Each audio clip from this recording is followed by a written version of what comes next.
Deuxième cours sur l'alliance par le sang, c'est votre deuxième cours, donc c'est un cours qui va durer une dizaine d'heures, je vous le rappelle, et notre objectif c'est de découvrir un peu ce que c'est que la loi sacrée de l'alliance par le sang. Je vous rappelle, nous avons déjà commencé à voir certaines définitions, nous ferons un petit tour dans la culture hébraïque, influencée bien sûr par Dieu. On va voir, c'est intéressant, quand on étudie l'Ancien Testament, on va voir combien Dieu va influencer la culture hébraïque.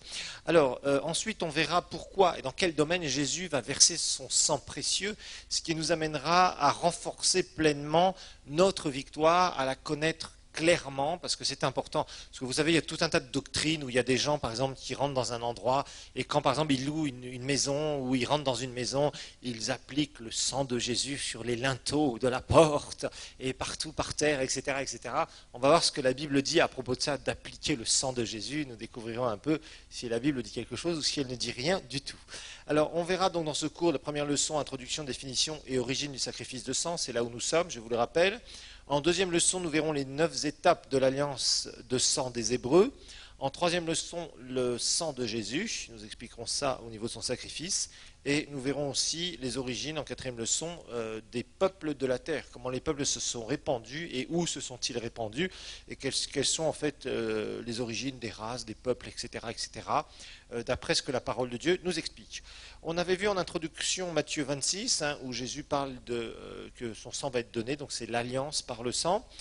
Jean 6 aussi, où Jésus choque volontairement d'ailleurs des Juifs, en leur disant qu'il faudra manger sa chair et boire de son sang, c'est-à-dire d'être en communion avec sa chair et son sang.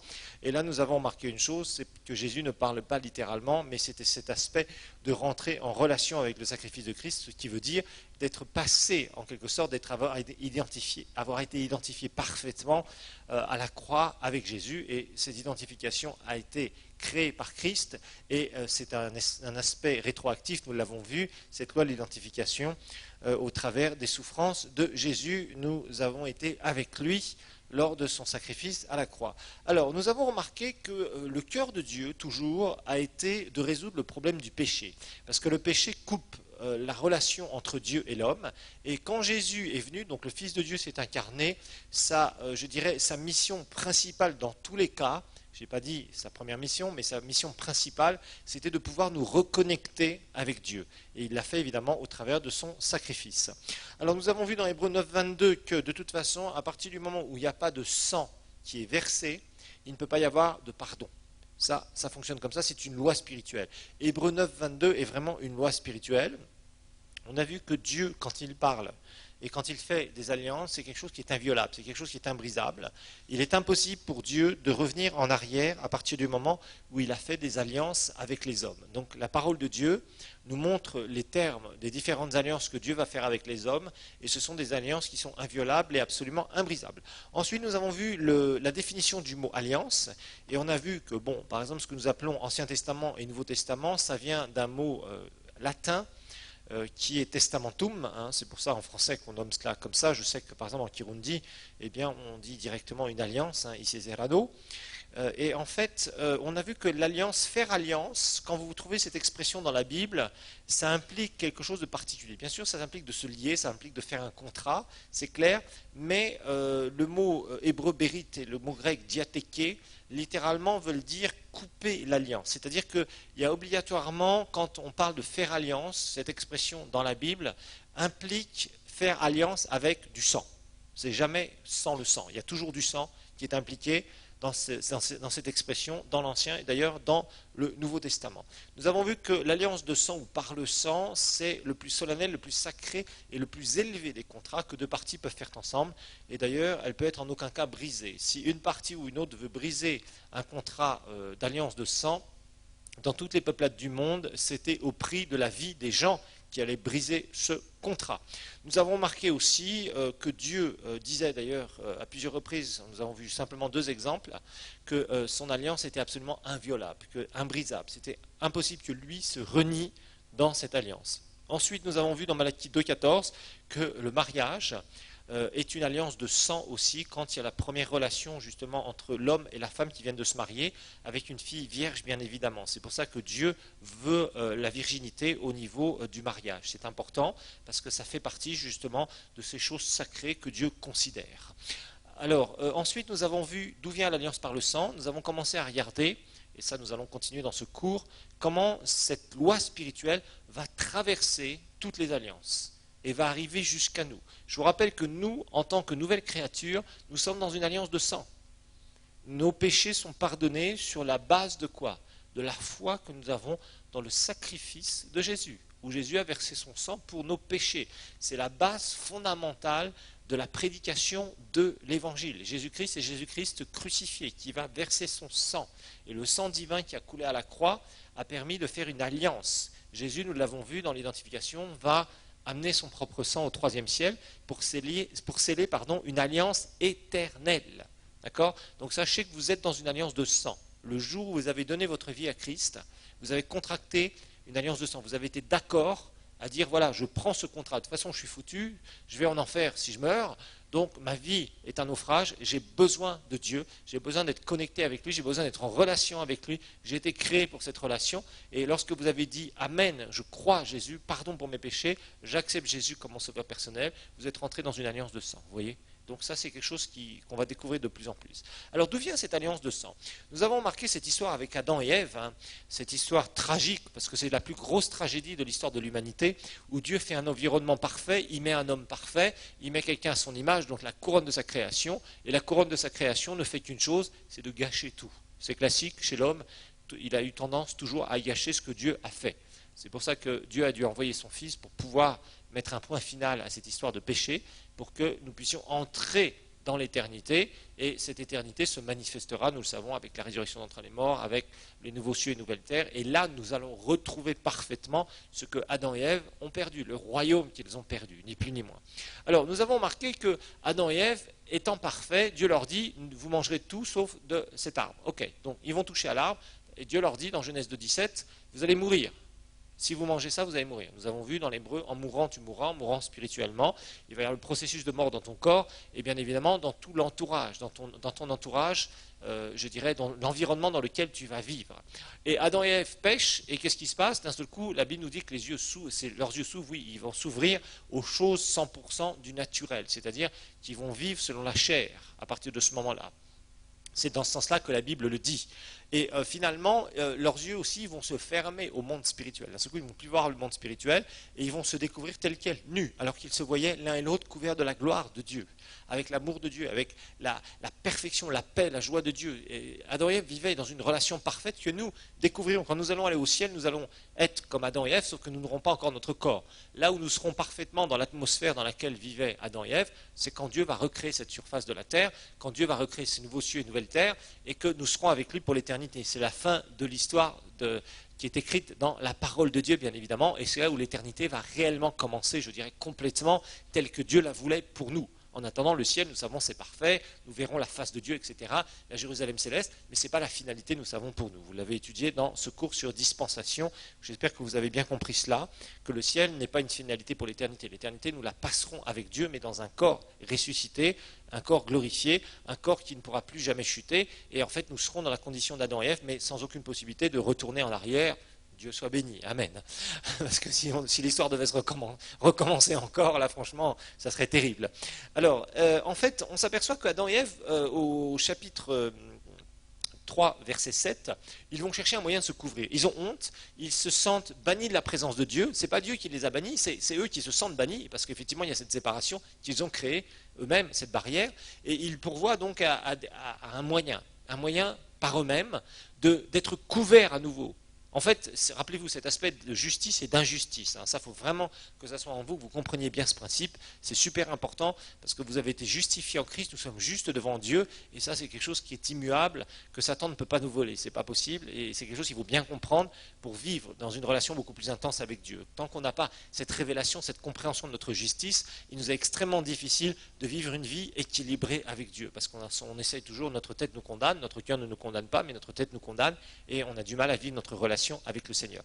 Alors Dieu, au verset 21, va pourvoir à quelque chose. Nous l'avons vu, l'Éternel fit à Adam et à Ève, à sa femme, donc des habits de peau dont il les revêtit. Et là, c'est clair que c'était de la peau d'animaux, bien évidemment, et Dieu va, ça sous-entend au niveau de la parole qu'il y a eu quelque chose qui a été donné. Il y a eu des vies qui ont été données, bien évidemment. Et je vous rappelle que la Bible est claire, elle dit sans effusion de sang, il n'y a pas de quoi? De pardon possible. Donc il faut qu'une vie soit donnée. Ça, c'est la loi spirituelle. Ça veut dire que s'il y a péché, la seule possibilité de couvrir ou de pardonner totalement le péché, la seule possibilité qu'il y a, c'est s'il y a une vie qui est donnée à la place. C'est pour ça que les animaux, je vous le disais en conclusion du premier cours, vont payer le prix du péché des hommes, et particulièrement des Israélites. Voilà. Et après, quelqu'un va payer, une fois pour toutes, va devenir le sacrifice perpétuel. C'est Christ, Dieu le Fils, le sacrifice parfait, qui va payer en donnant son sang, justement, que ce sang va être un témoignage de notre alliance. Et à ce moment-là, il n'y aura plus besoin qu'à chaque fois un animal meure. Bien évidemment, Dieu ne voulait pas de sacrifice humain, et c'était une abomination devant lui, sauf Dieu le Fils qui va mourir une fois pour toutes en tant que substitut, bien évidemment. Alors, nous avons commencé à découvrir donc ce principe, et on va voir de plus en plus l'aspect du sacrifice de sang qui va apparaître lorsque l'homme va s'approcher de Dieu. Et on va voir que ça semble être naturel. C'est-à-dire qu'à partir du moment où on lit la Genèse, on voit des hommes, quand ils veulent s'approcher de Dieu, ils ont un réflexe qu'ils n'ont pas pu apprendre tout seuls. À chaque fois qu'ils vont s'approcher de Dieu, il va y avoir quelque chose de commun. Ils vont offrir un sacrifice. Et ce n'est pas l'homme qui va inventer ça, bien évidemment. Regardons ensemble ce que je veux vous illustrer ici, ce sous-entendu de Dieu. Vous savez, Dieu a enseigné les hommes, et particulièrement Adam et Ève, dans un certain nombre de lois spirituelles. Même si la Bible ne nous dit pas Dieu leur a dit ceci, Dieu leur a dit cela explicitement, on s'aperçoit, comme la dîme, on s'est aperçu, quand vous avez étudié sur le cours donc sur les finances, vous vous êtes aperçu que le plan de Dieu pour vos finances, on vous a enseigné une chose, c'est que la dîme va apparaître comme ça, comme si c'était Abraham qui va initier ça. Non, Abraham n'a pas trouvé ça tout seul. Il donne la dîme à Melchisédek, qui était serviteur de Dieu. Et puis on voit que Isaac va faire la même chose. On voit que Jacob, quand il fait son expérience qu'il est touché par Dieu, d'un seul coup, il dit, Seigneur, si tu me tires de ce mauvais pas là, parce que mon frère là, il m'en veut, il va me couper la tête, si tu me tires de ce mauvais pas, Seigneur, alors je te donnerai la dîme de toutes choses. Et puis on continue et on voit encore des moments où les hommes vont donner comme ça, des gens qui marchent avec Dieu comme ça. Est-ce que c'est eux qui ont initié ça? Et puis Dieu, d'un seul coup, dans la loi, dit, hé les gars, finalement, vous n'êtes pas bêtes, hein. Vous avez trouvé que donner la dîme, c'est une bonne chose. Donc finalement, dans ma loi, la loi de Moïse, on va l'écrire. Allez Moïse, tu vas écrire la dîme, tu donneras la dîme, etc. Non. Dieu va préciser cette loi spirituelle dans la loi, bien évidemment. Mais on voit qu'il y a quelque chose, il y a bien eu un début. Et ce n'est pas Abraham qui un jour a eu une super idée en disant, Dieu, je vais te donner la dîme de tout, au travers de ton serviteur Melchisédek. Là, c'est pareil. On va voir dans l'Écriture émerger une loi spirituelle. Comme on voit émerger la loi spirituelle de la dîme, on voit strictement pareil émerger une loi spirituelle où chaque personne qui va s'approcher de Dieu et où Dieu va lui être favorable, bien évidemment, où Dieu va agréer ce que cette personne fait, ça va être toujours sur une base. La même base, ça va être le sacrifice. Regardons ensemble. Genèse chapitre 4. Donc, Adam et Ève sont chassés du jardin, nous le savons. Ils sont bannis de la présence de Dieu. Et au chapitre 4, la Bible nous dit « L'homme connut Ève, sa femme ». Alors, le verbe « connaître » ici, c'est relation intime, ça sous-entend. Vous le verrez à plusieurs reprises d'ailleurs, certains ont eu du mal à comprendre certains chapitres de la Genèse parce qu'ils n'ont pas compris que ça parle d'une connaissance intime et parfois ça débouche sur une relation sexuelle. Dans certains cas, il y a eu des histoires d'homosexualité dans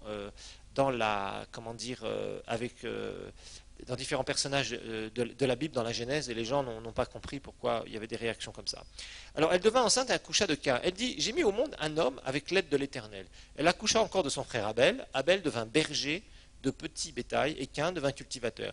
Au bout d'un certain temps, Caïn apporta les fruits du sol comme offrande à l'Éternel. Abel lui apporta aussi des premiers-nés de son petit bétail avec leur graisse. L'Éternel porta un regard sur Abel et sur son offrande, mais il ne porta pas un regard favorable sur Caïn, ni sur son offrande. L'Éternel fut très irrité. Remarquez qu'il est parlé de porter un regard sur qui? Sur la personne.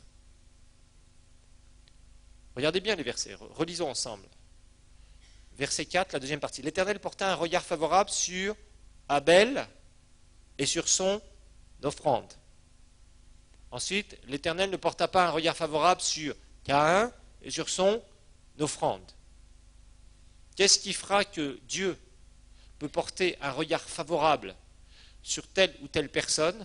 C'est la façon dont il va s'approcher de Dieu. Savoir si il va fonctionner dans des lois spirituelles ou au contraire, il va violer des lois spirituelles. À partir du moment où l'homme est pécheur, il ne va y avoir qu'une seule solution quand l'homme va invoquer Dieu. Nous allons le voir. Vous allez découvrir de plus en plus au travers des passages que nous allons étudier. Donc Caïn, très irrité, et son visage fut abattu. Fin du verset 5. Verset 6, l'Éternel dit à Caïn, pourquoi es-tu irrité et pourquoi ton visage est-il abattu? Si tu agis bien, tu relèveras la tête, mais si tu n'agis pas bien, le péché se couche à ta porte et ses désirs se portent vers toi. Mais toi, tu dois dominer sur lui. Cependant, Caïn adressa la parole à son frère Abel, et comme ils étaient dans les champs, Caïn se dressa contre son frère Abel et le tua. L'Éternel dit à Caïn, où est ton frère Abel? Et il répondit, je ne sais pas. Suis-je le gardien de mon frère, moi? Gros menteur. Et Dieu dit, qu'as-tu fait? La voix du sang de ton frère crie du sol jusqu'à moi. Maintenant, tu seras maudit loin du sol, qui a ouvert sa bouche pour recevoir, etc., etc. Alors, qu'est-ce qui se passe ici? Pourquoi est-ce que Dieu va porter son regard favorable sur Abel et son offrande, et un regard défavorable sur Caïn et son offrande? Quand on lit cette histoire, deux personnages veulent s'approcher de Dieu, vous êtes d'accord? Il y en a un qui s'approche d'une certaine façon, Dieu l'agrée, agrée la personne, et agrée l'offrande de la personne. Un autre essaye de s'approcher, il n'est pas agréé par Dieu, et son offrande n'est pas agréée par Dieu. Mais il dit une chose, il lui dit, si tu fais bien, alors ça ira, alors je peux t'accepter, tu peux t'approcher de moi, sous-entendu. Hein? C'est ça qu'il faut bien comprendre dans le verset 7, si tu agis bien, hein, si tu agis bien, ça nous a un peu porté à confusion cette traduction, parce qu'on a l'impression, si tu fais une bonne action, dans le sens tu fais le bien, c'est pas tout à fait comme ça qu'il faut comprendre, c'est si tu fais de la bonne façon. Si tu fais sous-entendu, je vais paraphraser, la façon que tu dois connaître, que tu connais très bien, c'est-à-dire la façon avec laquelle tu dois réellement t'approcher de moi, avec la loi spirituelle, sous-entendu que j'ai enseignée à tes parents. Parce qu'il est clair que Dieu ne pouvait pas reprocher quelque chose à Caïn si Caïn n'en avait pas la connaissance. Rappelez-vous que Dieu ne peut pas nous reprocher quelque chose. Le péché vient quand on a connaissance que c'est du péché. Rappelez-vous de cela. C'est ce que la Bible nous dit, entre autres dans Galates. Le péché, la connaissance du péché est dans Romains. La connaissance du péché vient avec quoi? Avec la loi, c'est-à-dire quand Dieu a prononcé qu'est-ce que c'est que le bien, qu'est-ce que c'est que le mal, c'est-à-dire comment on doit faire de la bonne manière ou de la mauvaise manière. Et il est évident ici que c'est sous-entendu, c'est un passage implicite ici qui est très clair, où on voit bien que Dieu reproche à Caïn quelque chose. Pourquoi est-ce qu'il lui reproche? Et qu'il a le droit de lui reprocher? Parce que Caïn savait très bien, il lui dit, tu sais Caïn, tu sais très bien comment il faut faire, fais-le simplement. Et Caïn n'est pas content, parce que Caïn voulait faire à sa manière. La Bible nous dira plus tard, dans une épître, que Caïn était du malin. C'est-à-dire Caïn voulait écouter quoi? Sa chair, il voulait écouter l'ennemi. Il ne voulait pas écouter ce que Dieu voulait qu'il fasse. Donc, Caïn s'est retrouvé à s'enfoncer dans le péché. Voilà, parce qu'il n'a pas pu s'approcher de Dieu. Parce qu'il ne voulait pas s'approcher de Dieu d'une façon divine. Il était en train de violer une loi spirituelle ici, qui est l'alliance par le sang. Abel lui avait compris. Vous savez, beaucoup de gens ont commenté ce passage, vous aurez entendu, et vous lirez parfois des commentaires qui ne sont pas du tout, je dirais, qui ne correspondent pas du tout avec cette loi de l'alliance par le sang, parce qu'il y a des gens qui ont dit non, Caïn, lui, pas de chance, il était cultivateur. Et Dieu avait maudit le sol de la terre. Oui, mais si vous lisez la loi de Moïse, je suis désolé, il y avait des offrandes qu'on apportait à Dieu qui étaient de la terre. La fête des prémices, par exemple. On apportait les premiers fruits. On amenait ça dans la maison de Dieu. On amenait des grains, on amenait différentes choses qui étaient tirées de la terre. Donc ça ne veut pas dire que Dieu ne pouvait pas agréer des choses de la terre. Mais la loi spirituelle, pour s'approcher de lui, c'est obligatoirement l'alliance par le sang, c'est-à-dire au travers d'une vie qui est donnée. C'est une loi spirituelle. Quand tu dis Père au nom de Jésus, tu sous-entends au travers de ce que le sacrifice de Jésus a fait pour moi. Ça t'a donné un droit légal, ça donne un droit légal à sa présence. Voyez ? Et partout, ce principe va être réitéré. À chaque fois que l'homme va vouloir s'approcher de Dieu, obligatoirement, il va devoir passer par un sacrifice de sang.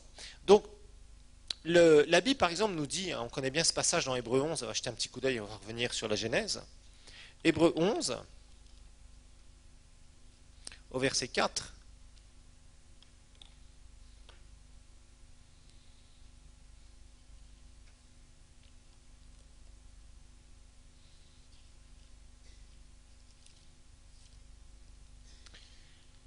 Hébreux 11, verset 4.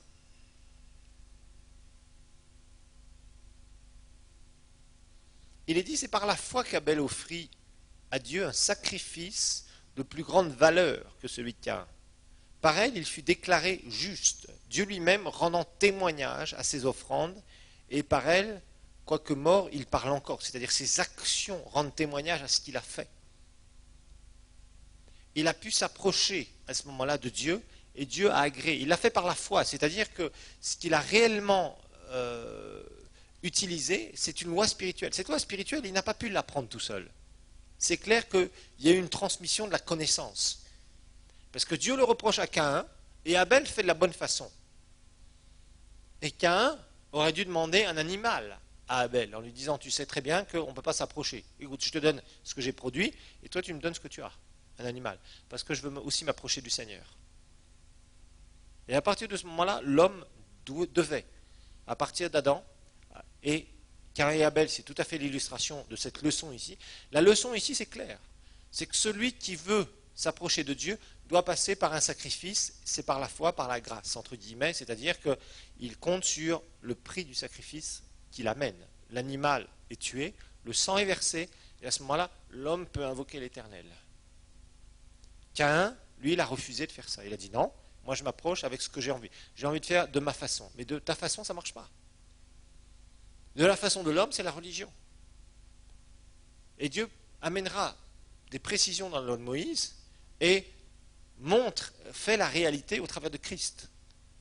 On s'approche par la foi de Dieu au travers du sacrifice de Christ. L'homme est sauvé par la foi dans le sacrifice de Jésus, donc toujours par du sang. Tous ceux qui ont essayé de faire du christianisme, je fais des efforts pour arriver à Dieu, ils ont tous échoué et n'ont jamais été agréés par Dieu et vont tous en enfer s'ils continuent comme ça. La seule possibilité, nous le savons, c'est par la grâce en disant Seigneur, tu es mort pour moi, c'est une grâce, je te remercie, tu as tout fait, je ne peux pas me sauver, mais je sais qu'au travers de ton sacrifice, je peux être sauvé. Et c'est à ce moment-là où on crie à Dieu, qu'on se repent, en se repentant, et que Dieu agrée. Et quand il agrée cette prière de repentance et l'acceptation de notre foi, il montre sa puissance, et c'est là où justement il montre son approbation en nous faisant naître de nouveau. C'est comme ça que ça s'est passé à notre nouvelle naissance, je vous le rappelle. D'accord ? Donc ici, c'est vraiment quelque chose de particulier et ça ressort très bien dans ce passage. Donc lisez toujours cet aspect de ce passage de Caïn et Abel à la lumière du sacrifice de sang. Abel a appliqué la loi spirituelle, Dieu a agréé son sacrifice et il a surtout agréé son approche. Quand il est dit Dieu a agréé Abel, c'est ça que ça veut dire, son approche. Il a porté un regard favorable, ça veut dire qu'il a agréé son approche parce que Abel est passé par la loi spirituelle. Il a porté un regard défavorable sur Caïn et sur son offrande, c'est parce que Caïn n'a pas fait de la bonne manière, c'est-à-dire qu'il n'a pas utilisé les lois spirituelles pour faire quoi ? Pour pouvoir s'approcher de Dieu. Il était en pleine violation.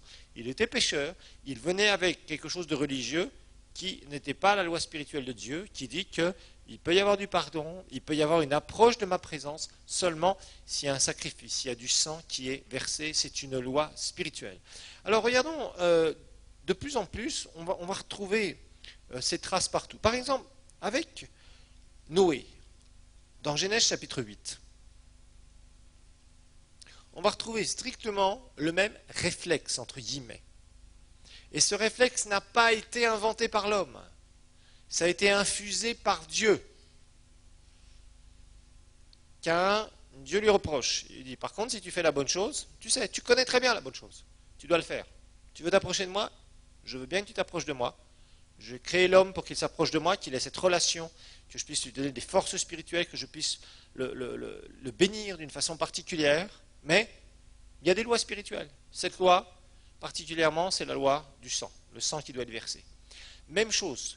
Lorsque Noé va sortir de l'arche, donc vous connaissez cette histoire, Noé était prophète, Noé a reçu cette parole prophétique que toute la terre allait être détruite par l'eau.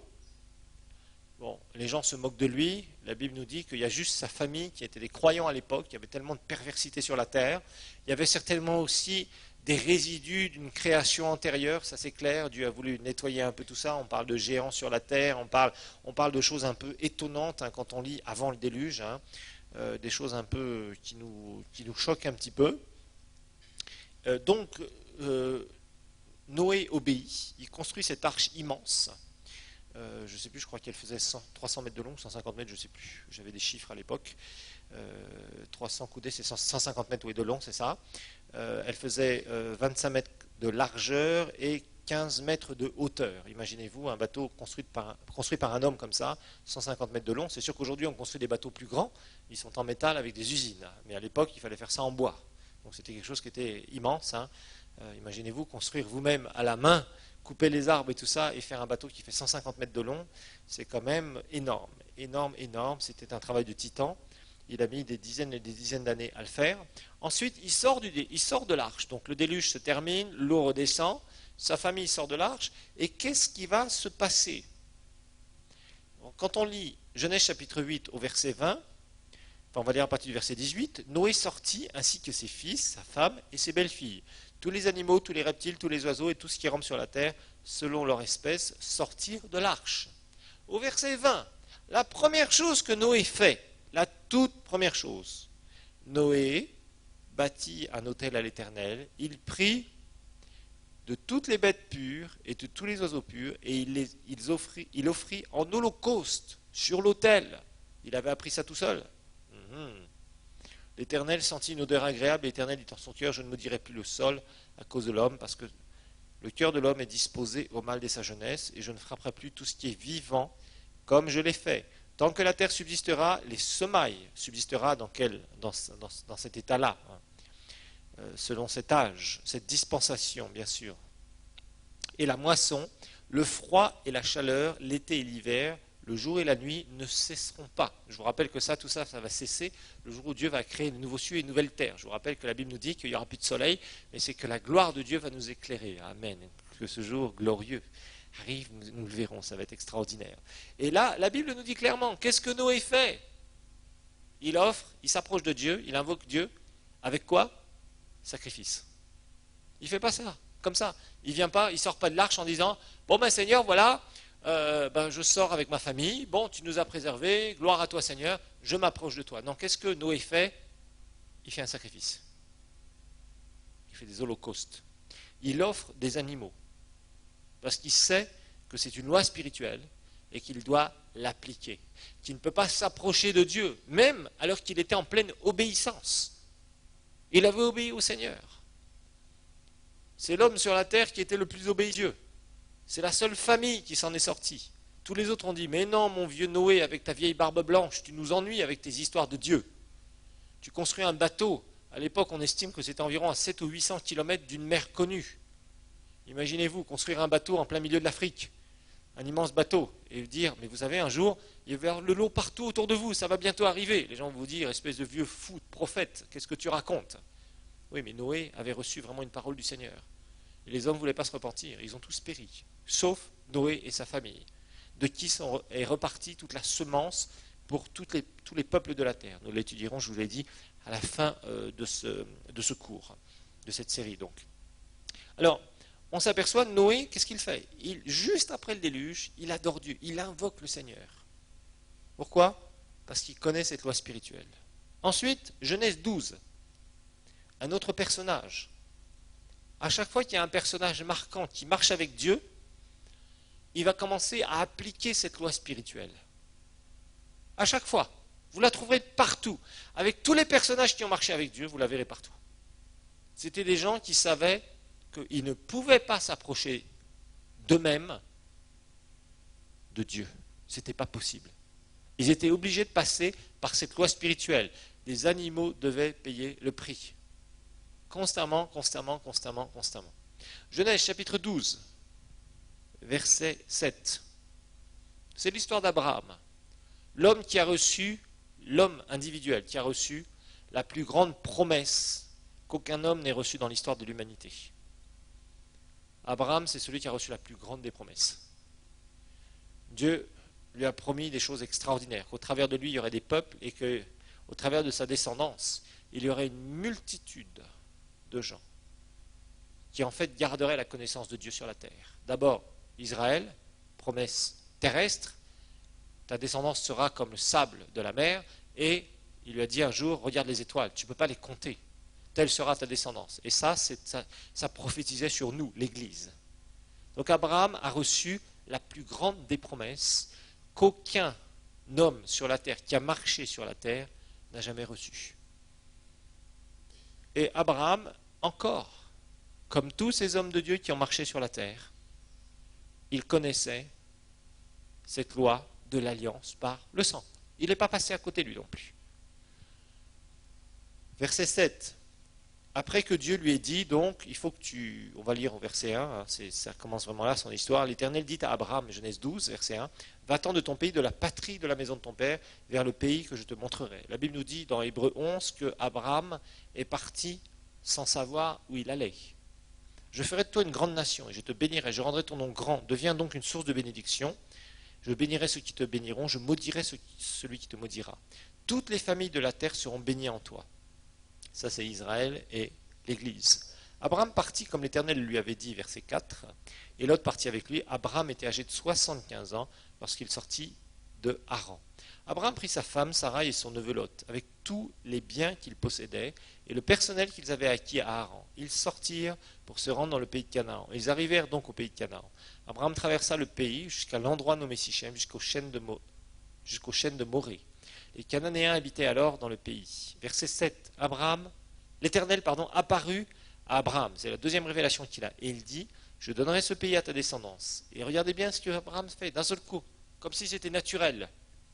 Abraham bâtit là un autel à l'Éternel qui lui était apparu. Un autel, c'était quoi? C'était des pierres qu'ils mettaient en rond comme ça, sur une certaine hauteur. Ils mettaient du bois, ils allumaient un feu, et ils brûlaient un sacrifice, et ils invoquaient le nom de l'Éternel. C'était ça un autel. Donc c'était des pierres sur lesquelles ils faisaient un feu, et sur lesquelles ils mettaient un sacrifice qu'ils brûlaient, qu'ils offraient à Dieu. En même temps, ils invoquaient donc le nom du Seigneur. Donc on voit ici que Abraham reçoit des promesses. Qu'est-ce qu'il fait? Il fait un sacrifice. Chapitre 13, verset 18, toujours Abraham.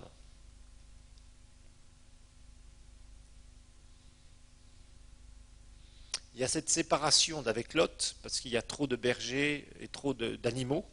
Et plutôt que se disputer, Abraham fait attention à sa relation avec Lot et il lui dit, écoute, Lot, prends la partie qui t'intéresse, moi j'irai de l'autre côté. Tu vas à droite, je vais à gauche, etc., etc. Lot choisit les belles plaines du Jourdain. Abraham part de l'autre côté. Verset 14. Genèse 13. L'Éternel dit à Abraham, après que Lot se fut séparé de lui, lève donc les yeux et de l'endroit où tu es, regarde vers le nord, vers le midi, vers l'est et vers l'ouest. Car tout le pays que tu vois, je le donnerai à toi et à ta descendance pour toujours. Vous voyez, les Arabes peuvent essayer de faire tout ce qu'ils veulent pour chasser Israël de leur territoire, ils n'y arriveront jamais, parce que c'est une promesse. Et Dieu ne revient pas en arrière sur sa promesse. Ce sont des combats qui sont vains, qu'ils essaient de mener. Je rendrai ta descendance comme la poussière de la terre. Ça, c'est Israël terrestre. En sorte qu'on ne pourra pas plus la compter que l'on ne peut compter la poussière de la terre. Lève-toi, parcours le pays en long et en large, car je te le donnerai. Verset 18, regardez bien. Abraham dressa ses tentes et vint habiter au chêne de Mamré, à côté d'Hébron. Il bâtit là un autel à l'Éternel. Là encore, Dieu lui refait une promesse, Dieu lui parle, qu'est-ce qu'il fait? Il invoque le nom de Dieu avec un sacrifice. Là encore, comme si c'était quelque chose de naturel qu'Abraham faisait. Et il va encore le faire un peu plus loin, comme nous allons le voir. Soit dit en passant, hein, vous qui avez des commentaires là, de Scofield, Mamré, quand il est parlé des chaînes de Mamré, Mamré ça veut dire vigueur et prospérité. Et Hébron ça veut dire communion. Donc Mamré ça veut dire vigueur et prospérité. Donc c'est toute une image ici, il vient habiter aux chaînes de Mamré, près de la vigueur, de la prospérité.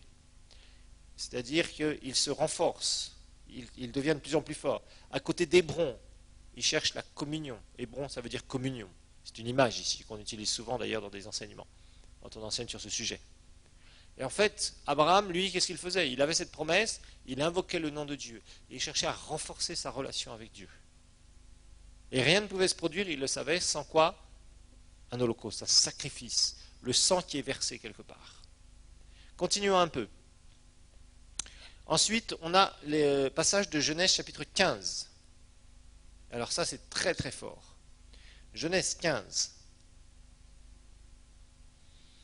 Abraham va commencer, bon, il vieillit, Dieu lui a fait une promesse, et Abraham, Dieu lui apparaît, on va lire, c'est tout un passage à lire qu'on va lire ensemble.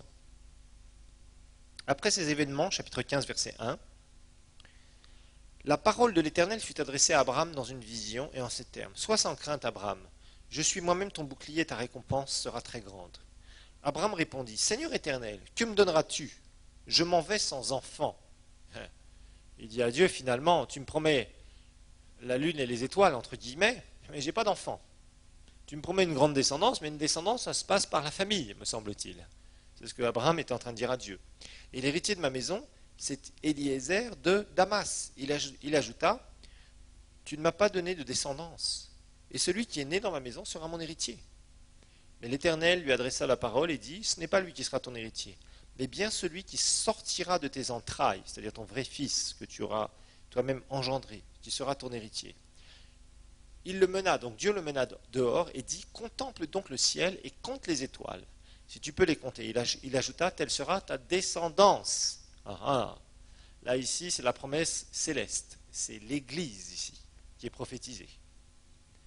La promesse terrestre, c'était ce qu'on a lu tout à l'heure. Le sable, tu ne peux pas compter les grains de sable, telle sera ta descendance. Israël terrestre. Ensuite, Dieu lui dit, dans cette promesse ici, lève tes yeux, compte les étoiles. Ça, c'est Israël céleste, c'est-à-dire la promesse de l'Église. Vous savez, Abraham, il n'avait pas du tout compris la portée de sa destinée. Il n'avait pas compris. C'est qu'au ciel où il a compris ça, je pense.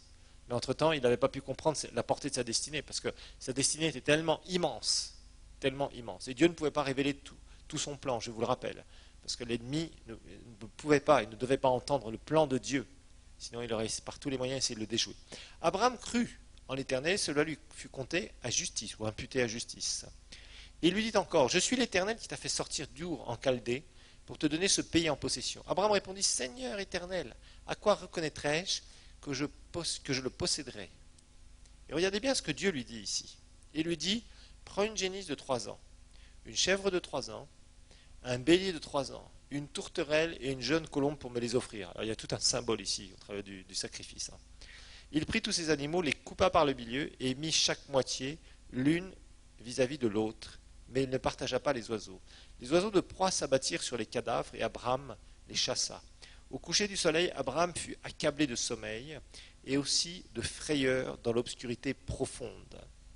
L'Éternel dit à Abraham, sache que tes descendants seront immigrants dans un pays qui ne sera pas le leur. Dieu est en train de prophétiser sur quoi? La captivité du peuple d'Israël. Et ils seront esclaves et on les maltraitera pendant 400 ans. Ça, c'est l'esclavage des Hébreux en Égypte, qui était prophétisé d'ailleurs plus de 400 ans avant. Mais je jugerai la nation, c'est-à-dire l'Égypte, dont ils auront été esclaves. Et ils sortiront ensuite avec de grands biens. Oh, tout était prophétisé ici, extraordinaire. Toi, tu mourras en paix et tu seras enseveli après une heureuse vieillesse. À la 4e génération, ils reviendront ici. C'est alors seulement que la déchéance morale des Amoréens aura atteint son comble. Il y aurait beaucoup de choses à dire là-dessus. Je crois que vous avez vu certaines choses dans l'Alliance, dans Dispensation sur ce verset. Quand le soleil fut couché, l'obscurité devint profonde. Et alors une fournaise fumante et des flammes passèrent entre les animaux partagés. Dieu va mettre son sceau, le sceau du feu de Dieu qui descend du ciel à ce moment-là, pour appuyer, pour approuver les sacrifices qu'Abraham venait de faire. En ce jour-là, l'Éternel conclut une alliance avec Abraham en disant « Je donne ce pays à ta descendance depuis le fleuve d'Égypte jusqu'au grand fleuve, à savoir l'Euphrate, le pays des Kéniens, des Kénisiens et des Cadoniens, des Hittites, des Phéréziens, des Réphaïm, des Amoréens, des Cananéens, des Girgasiens et des Jébusiens. » Donc ici, Dieu lui montre cette alliance et Abraham passe par cette alliance. Pourquoi? Pour que finalement, Dieu lui dise, voilà, les promesses, maintenant, elles sont scellées. Donc ce que je t'ai dit, c'est immuable. Ça va se produire. Voilà ce que Dieu va faire. Mais on voit ici vraiment cet aspect, d'alliance encore par le sang. Dieu fonctionne avec des alliances par le sang. C'est comme ça que Dieu fonctionne.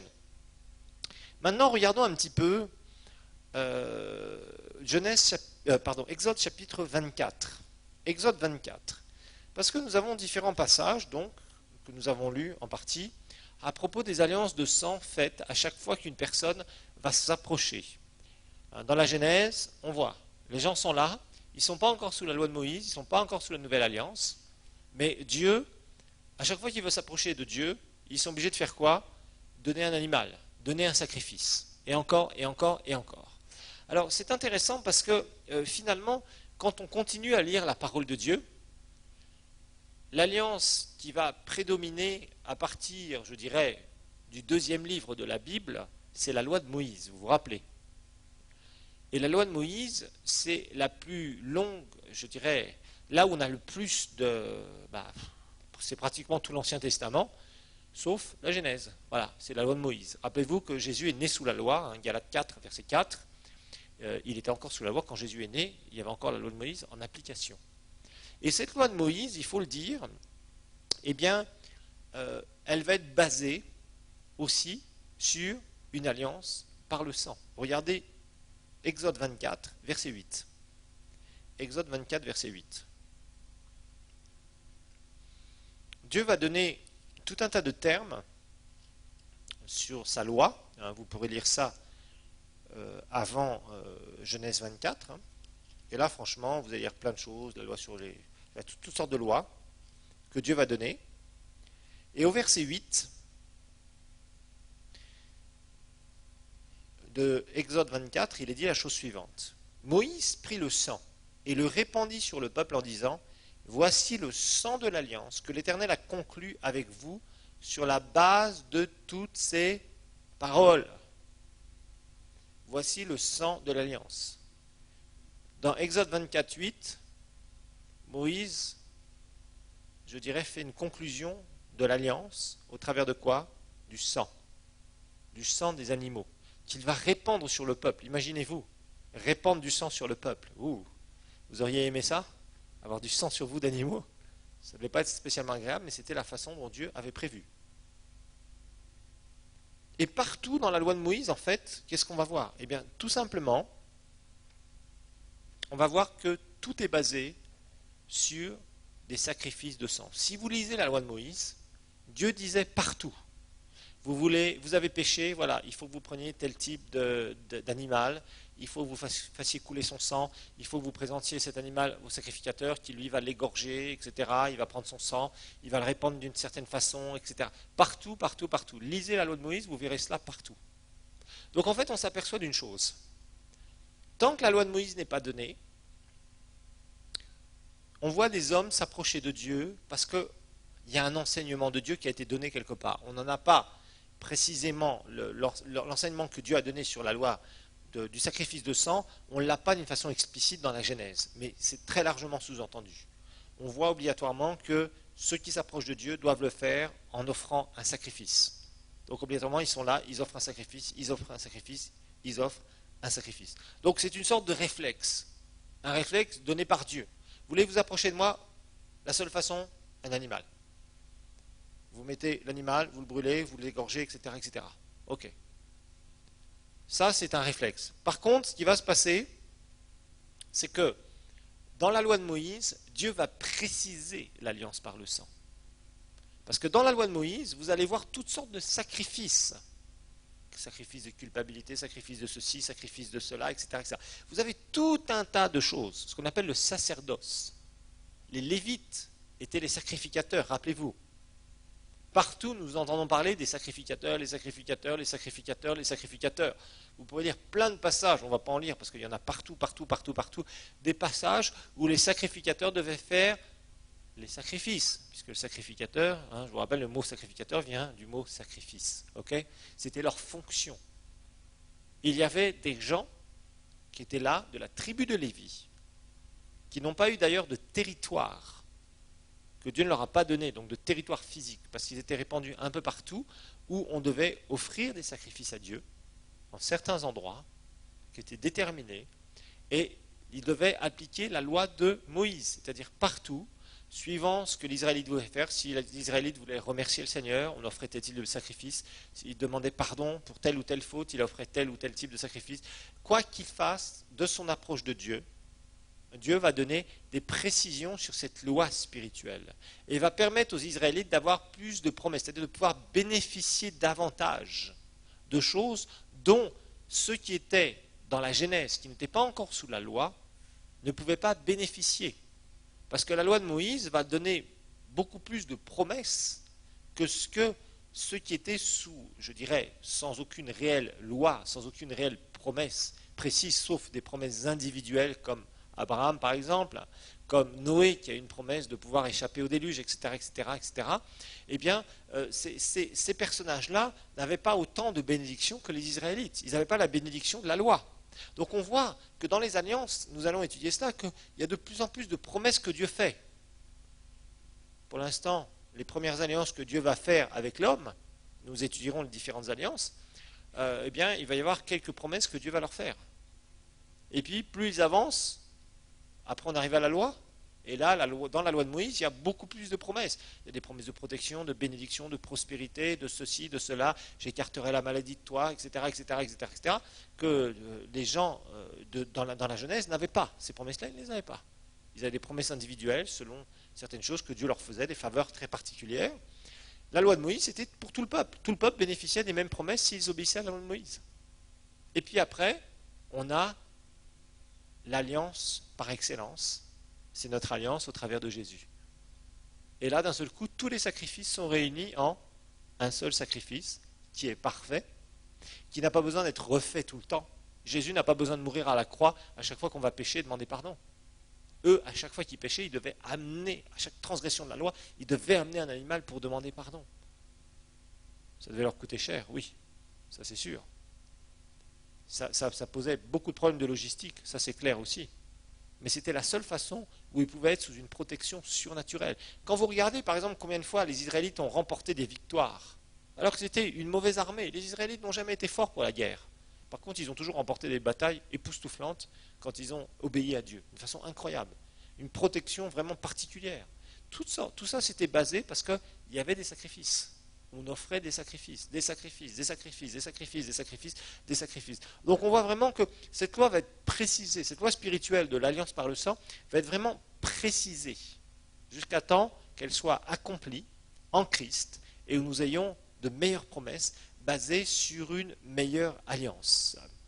Voilà, la prochaine fois nous verrons quelques exemples de gens qui vont contracter des alliances ensemble et on verra aussi que là, à chaque fois que des gens vont faire alliance, des personnes vont faire alliance, où Dieu n'interviendra pas en direct, ces gens-là vont contracter ces alliances avec du sang. Comme nous le verrons, ils vont couper l'alliance encore. Voilà pour ce deuxième cours.